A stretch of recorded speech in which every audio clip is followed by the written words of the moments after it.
ஆண்டவராகிய இயேசு கிறிஸ்துவின் நாமத்தினாலே உங்கள் அனைவரையும் அன்போடு வாழ்த்துகிறேன். சுகமாய் மகிழ்ச்சியாக இருப்பீர்களாக. இந்த சனிக்கிழமை காலையில் மத்தேயுவுக்கு எழுதின சுவிசேஷம் 18ஆம் அதிகாரம் 19ஆம் 20ஆம் வசனங்களை நான் உங்களுக்கு வாசிக்கிறேன். அல்லாமலும் உங்களில் 2 பேர் தாங்கள் வேண்டிக் கொள்ள போகிற எந்த காரியத்தை குறித்தாகிலும் பூமியிலே ஒருமனப்பட்டிருந்தால் பரலோகத்தில் இருக்கிற என் பிதாவினால் அது அவர்களுக்கு உண்டாகும் என்று உங்களுக்கு சொல்லுகிறேன். அடுத்த வசனம், ஏனெனில் 2 பேராவது 3 பேராவது என் நாமத்தினாலே எங்கே கூடியிருக்கிறார்களோ அங்கே அவர்கள் நடுவிலே இருக்கிறேன் என்றார். ஆண்டவராகிய இயேசுநாதர் ஜெபத்தை குறித்து சொல்லப்பட்டதான ஒரு காரியம். நீங்கள் எப்படி ஜெபிக்க வேண்டும், எவ்வளவு பேர் ஜெபிக்க வேண்டும், எந்த காரியத்தை குறித்து ஜெபிக்க வேண்டும். இங்கே வாசிக்கும் போது தாங்கள் வேண்டிக் கொள்ள போகிற எந்த காரியத்தை குறித்தாக, நம்ம ஆண்டவர்கிட்ட ஜெபிக்க போகிற காரியங்கள் நிறைய உண்டு. ஆனால் அந்த ஜெபிக்கிற காரியத்தில் நாம் தனியாகவும் ஜெபிக்கலாம்.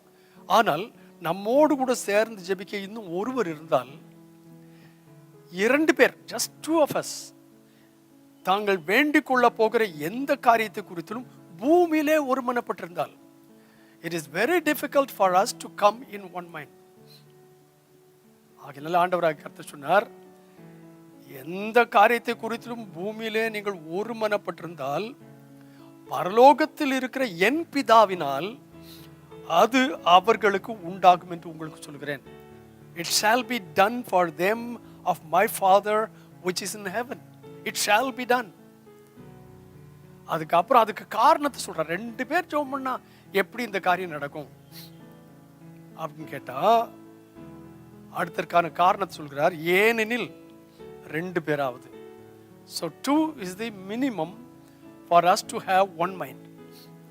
2 பேராவது 3 பேராவது என் நாமத்தினாலே எங்கே கூடியிருக்கிறார்களோ அங்கே அவர்கள் நடுவில் இருக்கிறேன் என்றார். So when we come together in prayer in unison, 2 பேர் இருந்திருக்கிற இடமானா ஆண்டவர் அங்கே வந்துடுறார். 3வது ஆளாக வந்து சேர்ந்து கொள்கிறார். 2 அல்லது 3 பேர் என் நாமத்தில் எங்கே கூடியிருக்கிறார்களோ, சர்ச்சில் வந்து தான் ஜெபம் பண்ணணும் இல்லை. என்னுடைய ஆசை சபையில் நிறைய பேர் எப்போ வேணாலும் வந்து ஜெபிக்கலாம். நம்முடைய சபை 24 மணி நேரம் திறந்திருக்கிறது. You can come here and pray any time.